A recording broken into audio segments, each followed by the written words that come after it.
afternoon, everybody, and welcome back to I-CAR's Repairers Realm. I'm Bud Center, Director of Technical Products and Curriculum at I-CAR, and I am Scott Van Hooley, the manager of the RTS team. And we're here today to talk a little bit about the RTS team. 10 years and counting. Yep. So it started back in 2014.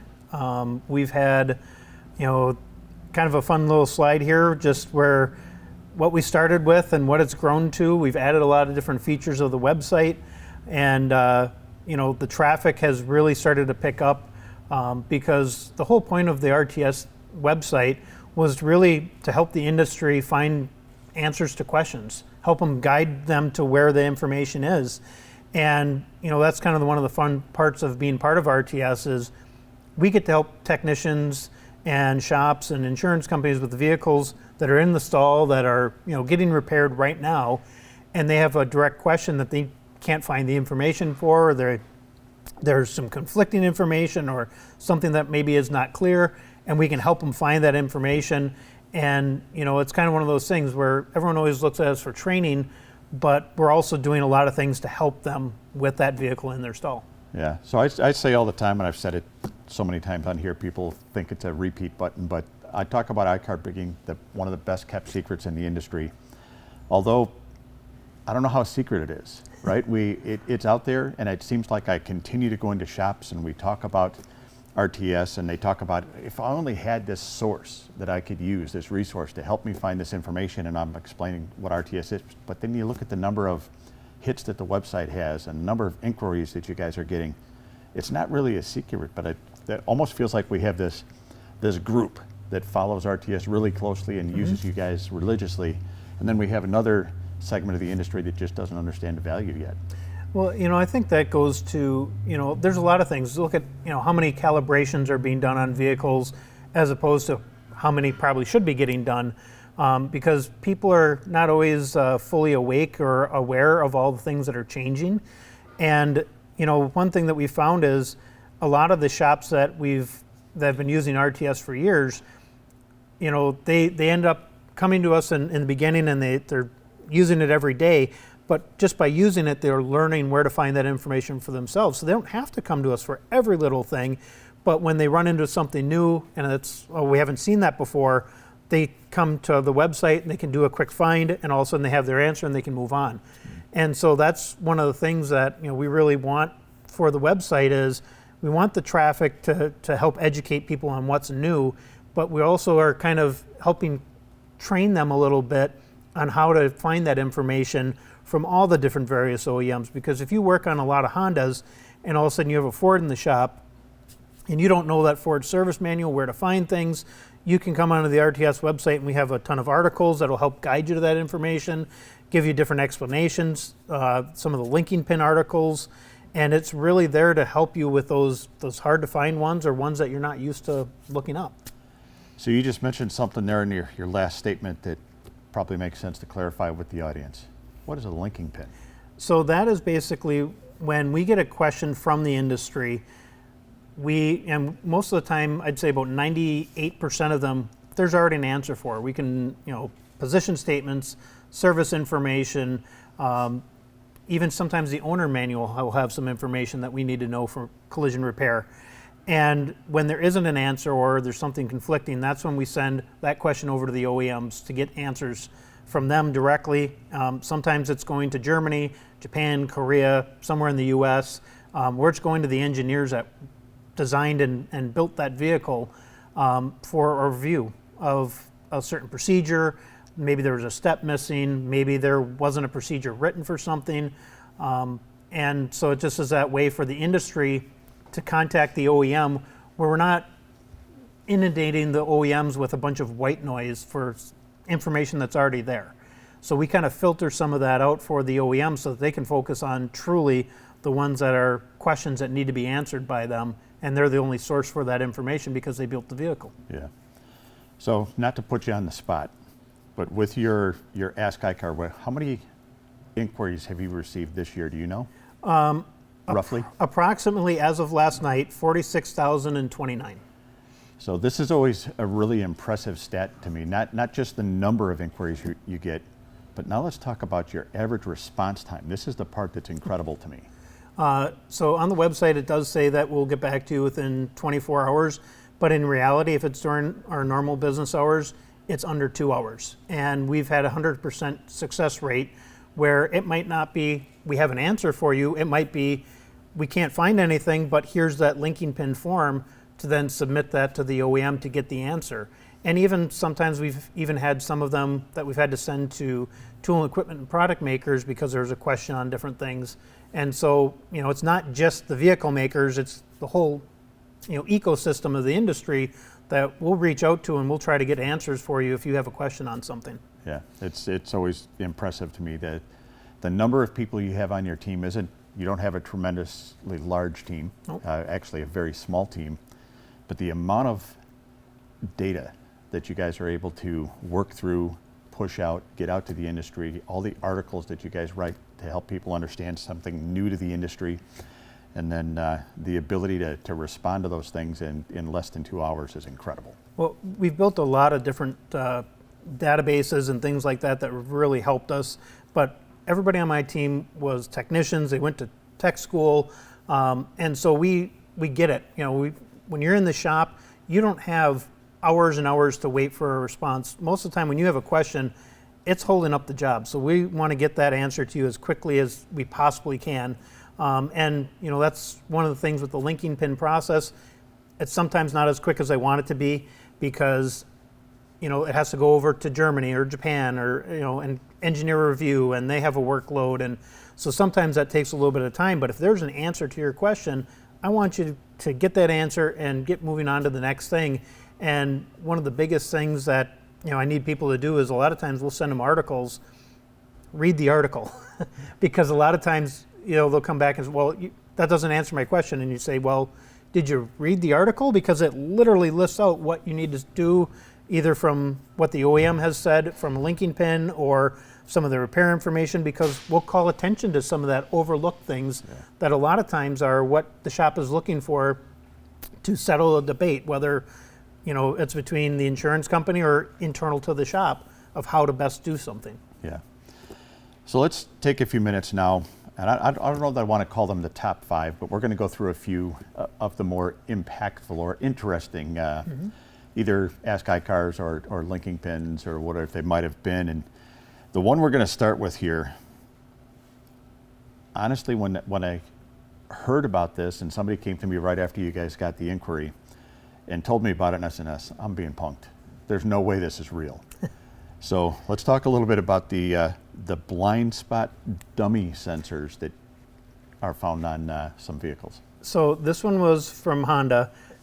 And basically, due to the microchip shortage, from what we understand, they didn't have enough chips to put in blind spot sensors on all these vehicles. And so their workaround for it was to put in a dummy sensor. And it literally says dummy on it, as you can see in the picture on the slide here. And it was something where they were kind of doing a workaround for the chip shortage. And what ended up happening is it doesn't really call it out in the parts catalog that it's a dummy sensor by VIN, and when you take it off, you notice there's a weight difference, but until you actually remove it and turn around and look at it and see the word dummy on it, do you know for sure that you have a dummy sensor.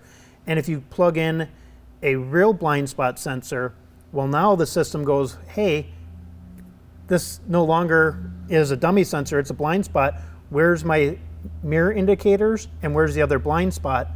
And there was no way at that time to do any kind of software update to basically undo it. And so they're still working through that problem, but again, it's that mirror matching apart. You never would have thought that, okay, this sensor is completely different. It's not actually a sensor. It's in the same bracket and everything like a regular one. So that one was just very surprising, but you're seeing a lot more of that variation because of all the problems that we've had since COVID. It's just really changed a lot of how things are done. But even on some of the different OEMs, sometimes depending on which package it is, it'll have a different sensor, different part number based on that package, because like a lot of your Super Cruise and things like that, those the advanced cruise control, it'll have a sensor in the same place, but it's a different part, different function, different range, and has different calibrations to it. Yeah. So you have to be paying attention to those sensors, and that was one of the reasons we picked this one, because it was kind of unique and something that was, easily overlooked, and no fault of the shop that ran into it, because it was a small little footnote that was easy to overlook in the service information. And they kind of went, well, it weighs different, but it must be an updated part number, and they made all these assumptions, plugged it in, and then went, uh-oh, what do we do now? Yeah. And if I remember right, the shop, this particular vehicle, the sensor had been hit. So it was essentially the sensor box that was there was no longer Right. there. So they really couldn't look at that. They didn't catch that little footnote you talked about. But then when you plugged it in and it's looking for all these the additional sensors, the interesting piece to me was that you couldn't just now unplug the real sensor. You had to either update the vehicle and add this system to the vehicle that it didn't have. Yep. Or you had to replace, I think it was the instrument cluster or something had to be replaced. Yeah, so what ended up happening is once you plug it in, because it was set up, so if you wanted to update that blind spot system to give a vehicle blind spot after it was purchased, you literally could buy the different mirrors, the two sensors, all the wiring was there, all the computer systems were there, plug it in, and do your calibrations, and you'd have a fully functional blind spot system. So the only way to get around that at this time, I don't know if they've updated it yet or not, was if you put in a new instrument cluster, it would also wipe out the mileage, because you couldn't copy anything from the old cluster to put it in there. So it was kind of, which way do you go? It's either you have a vehicle that now the mileage doesn't match the VIN or what the recorded mileage was, or you have a light on saying that the blind spot indicator is not available, which is more of an annoyance, but at least the VIN and the mileage will match. Nice. All right, so we'll jump into the next one that we wanted to talk about here. And this is another one that we hear questions about this all the time. We hear, well, all these vehicles are now adhesively bonded together in so many of the joints. How does that change the repair procedure? And we have one specifically called up, and it was I think you were talking about the GM trucks and some of the things Yep. that we were seeing. Yeah, so the GM, on the front end of the Silverado especially, they had a lot of adhesive up in that front corner, but people always want to, can we straighten it, can we not? But if there was cracked adhesive in there, or you had to do a pull, you're going to damage that adhesive joint, and there's no way for them to kind of guarantee that there's not cracked adhesive or bare metal in there. And plus the strength of it is extremely tough, and so to be able to even attempt to straighten it would be difficult. And we're starting to see that on a lot of the OEMs. It used to be just the aluminum vehicles. A lot of the Europeans, they would have things that you can't straighten anything with an adhesive joint with rivets and adhesive. But now we're starting to see it on steel vehicles, on the domestics. And so we're starting to see that shift. But we also have a lot of unique repair procedures that are coming out because of that. The Silverado is a great example of that, where you can't replace just that front little corner piece, but they have a procedure to basically take that whole front upper rail, both sides off as kind of a module, and put that whole piece on. Yeah. So they're coming up with some of these different procedures to kind of help with that repairability, but it's still something that we can't just assume we can do what we always did, because now there's structural adhesive, not just panel bonder, but structural adhesive and seam sealers everywhere. And if that joint is damaged, how do you get in there to reapply the adhesive? You have to pull the panel off. Yeah, I can very vividly remember when we were developing the course around the Silverado in collaboration with GM out at the General Motors facility, and we had an engineer, Mark Schlotka. And I was having a conversation with Mark off camera, and he started talking about the adhesive and the fact that if you had any deflection in the joints, that you had to replace the entire front module. And I went, what? Wait, let's back up. If there's any damage at all, you have to replace it. So I actually got him on camera. I said, would you go on camera? And it's in the course that way. We're seeing more and more of that from the manufacturers. There's just no way to know if that adhesive has been damaged. Yep. And we don't have X-ray vision, and I think that's you're seeing that everyone's been worried about, giga castings, and that's been kind of a conversation where people are worried about, but we're running into that now where, it's ultra high strength steel or aluminum extrusion or aluminum castings and things like that. And we're already replacing large pieces of these vehicles if there's damage because of all the layering and the adhesives and things like that.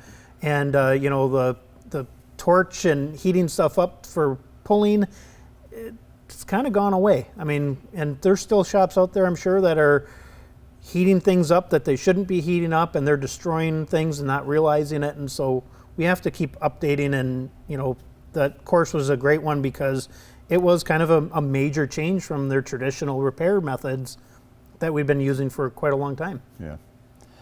All right, so let's go into the next thing we want to talk about. And this one is another one that's interesting with the industry because you hear it all over the place. Confusion around cut lines. Where do I cut for this repair?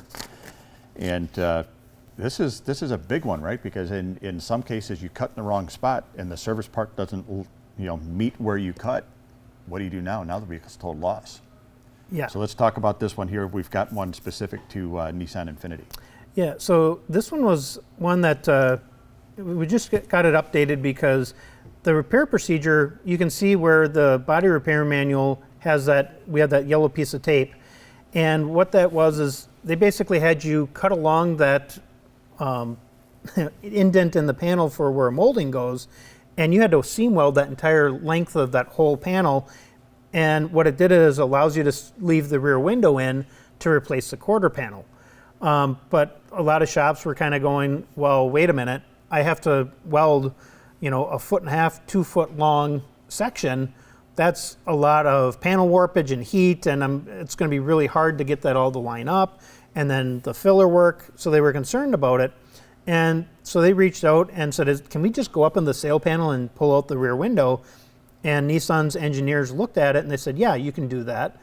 And I'm starting to see a lot of the OEMs get away from, for outer unисide especially, well, you have to section it in this one location. A lot of times they're giving you a range that you can section. Stellantis is one that they'll give you a lot of times. They'll kind of give you this range that anywhere within here is fine. And others are, Ford has one where they talk about as long as it's not a door striker hinge location within 50 millimeters of them. For the outer uniside, you can kind of do what you want. We've done some repairs realms about that. We've got several articles around it. And it's, one of those things where a lot of that is evolving and changing, but never be afraid to send in a question, because the worst thing they can say is, no, you have to follow the procedure, and you still have a way to do it. Or if it's something that the engineer looks at and they can say, hey, you know what? On this vehicle, that's fine to do it. And we get that response back from them. And so all of a sudden something that was going to be a very intrusive repair can now all of a sudden possibly become much less intrusive, better repair, better quality for the consumer. And we still get to repair that vehicle instead of totaling some of these out. Yeah, makes a lot of sense. So the next one we're going to jump into here, well, if my memory serves correct, I think I'm getting old, so the memory might be a problem, but I think we did I recall doing a repairs realm with Hollywood, Jerry Benani, on something similar to this, right? We had I think we did some videos. Adam did those. Yep. Repairing the back side of the rocker panel when you rip the stud out for the running boards. And you've got one here that you're talking about, an example of a linking pin that was on the Ram running board mounting location repairability.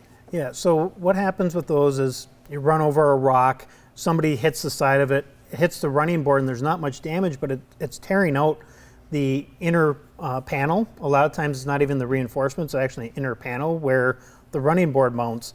And shops were cutting off the outer uniside, taking the reinforcement off of the rocker to replace that entire part instead of just repairing that torn out stud or even a nut zert or anything like that. And so they came out with this procedure that basically said, hey, you can section in these little pieces and you can do repairs, and they kind of give you those guidelines because it's not a ultra high strength steel panel. I think it's like 340, and it was a far less intrusive repair for a minor damage, where instead of doing all that unnecessary work, you could just repair those little areas, and it makes it much more repairable. The vehicles can go through that repair process quicker. Customer gets their vehicle back and it's very happy, and it's approved by the OEM engineers. Yeah. So that's one that I think we're seeing, again, a lot more of that, because they realize that the more repairable they make their vehicles, that people want a vehicle that lasts. They don't want to just throw away vehicles. It's a big purchase. And so when they can have that vehicle go in and get repaired and it's all documented and done right, everybody's happy. Yeah, great. So we'll move on to the next one here. And this is one that you kind of mentioned this earlier, talking about potentially shops heating things that they shouldn't be heating and things like that. But this one is specific to Hyundai, and some questions that you guys received about the ability to use heat for repairs. Yeah, so basically what was happening is Hyundai had a statement for ultra high strength steel. They said, absolutely not, you can't do it. But they never said anything about high strength steel or mild steel. Can you heat it? Can you not? And so we reached out to them, and they obviously cold straightening on the mild steel and high strength steel, they allow that. And then they're allowing heat up to 750 degrees Fahrenheit or 400 degrees Celsius. So that's not real hot. Right. But it's something, again, that if nobody ever asked a question, they didn't know we need the information. So now what they're working on right now is actually getting a position statement and updated text in the manual that'll call that out. So now we'll have that in there. They're still working on it, so we haven't had an article out on it yet, but it will be coming out early next year. Yeah.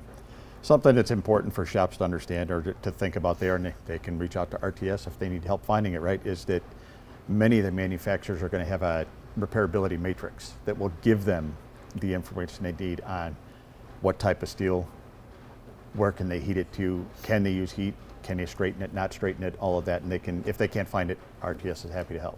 Yeah, Honda, GM, Ford, FCA, they all have that matrix, and it's great because it helps us with those repair and replace decisions, because a lot of times every accident's so different that if we have some of those general things when it's applicable, we can now make that decision quickly. We can go, okay, we got to replace this, absolutely. This one we can attempt to straighten, but it might be challenging because when you get into that high strength steel range, it's kind of hit or miss if it's going to straighten or crack. But if we go into it knowing that here are our limitations, we can move that vehicle again through that process that much quicker. Yeah, great.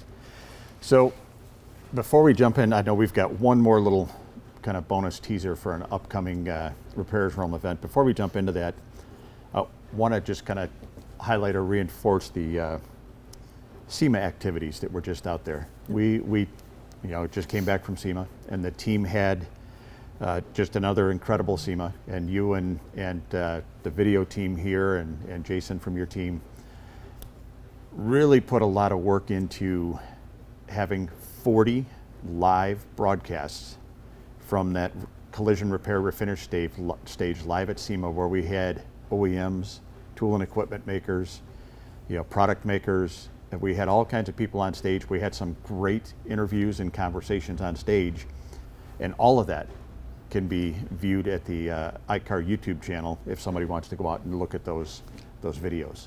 So, yeah, and one of the ones that we wanted to highlight was Jerry Benani from Ford was up there, and they now have boron rear rails on a lot of the vehicles, and they're actually allowing sectioning of those rear rails in a specific location. And it's interesting because you don't seam seal it, or you don't seam weld it. You use plug welds and a few other things, and they're very specific on how they want it done. And we're going to be doing that future Repairers Realm with Jerry to kind of go over that, because it is a different kind of repair that we haven't seen before. But when we talked about earlier, the OEMs are looking at this stuff and they want to have these vehicles repairable, because if it gets in the rear rail, there was only a little, I think they had a stub section, and if it was beyond that, you had to replace the whole thing all the way up under the floor into the passenger compartment, and it's very intrusive and very difficult to do. And now they have a very specific sectioning procedure we're going to cover. So again, those are all things that, they were getting feedback that we need this to be repairable. And so they came up and they went to the engineers and said, hey, this is a problem. We need to find a solution. Can we try some different things? And they were able to get it through the durability testing and all the, AutoCAD and all the programs that they have to do. And they were able to get it approved. And so now we have something that is not only going to be for the vehicles going forward, but it's retroactive. I think it goes all the way back to 2013. Yeah. So looking forward to that. It's always exciting to have Hollywood. I'm trying to get everybody to start calling him Hollywood. I know he loves it. Jerry Benani on here. So, all right. So let's go into one last thing. Let's talk about the incredible I-CAR RTS app that is an award-winning app now. won an award out at SEMA. Let's talk about that a little bit. Yeah, so the RTS app, we came out with it because a lot of times technicians, they don't have computers at their stall. Almost every shop out there, there's never a laptop for the technicians. It's up by the estimator and up front office. And they have questions. And they'd have to run up and ask somebody with a computer to look something up. And the RTS website's always been responsive, but with the app, it's just at their fingertips. They hit the button, and it pulls up all the information on the that's on the RTS website is on the app. We built a database that not only will update the website, but it also pushes everything over to the app. So it doesn't matter if it's Apple or Android or the website. There's one source of truth, so we make an update. It goes to all three places. And anybody that hasn't seen the app, if you do a find for the RTS I-CAR app, or if you have the QR code up on the screen here, you can scan that and that'll take you to the right app store and you can download it.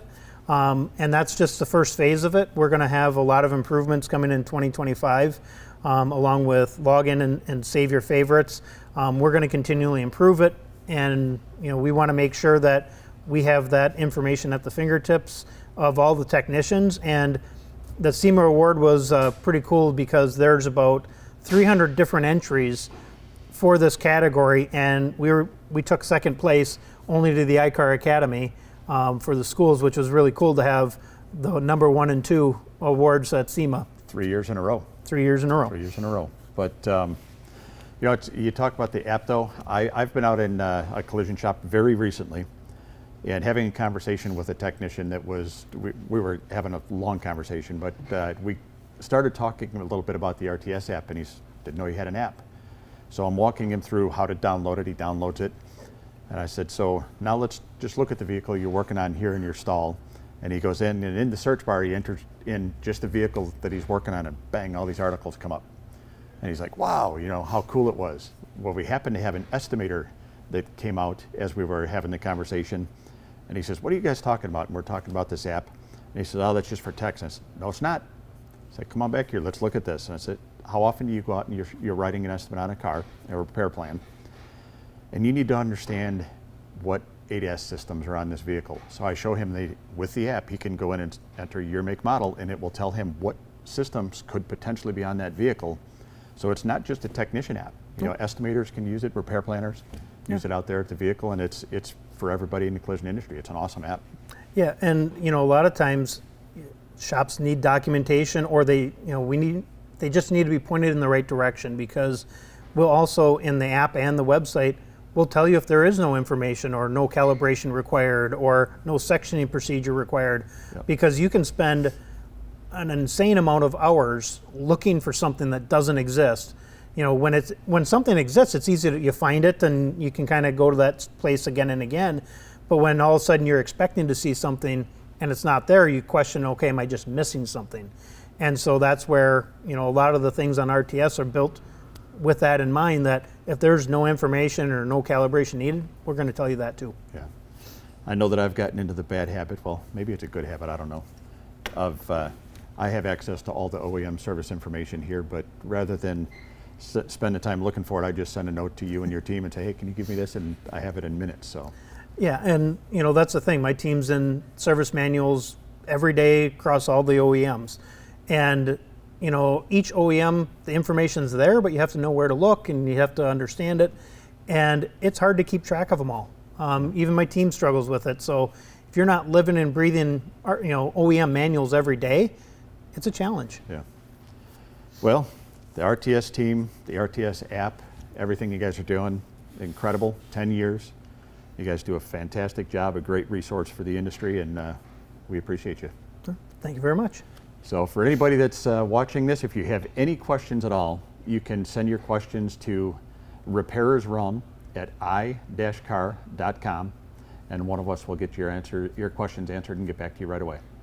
Have a great day.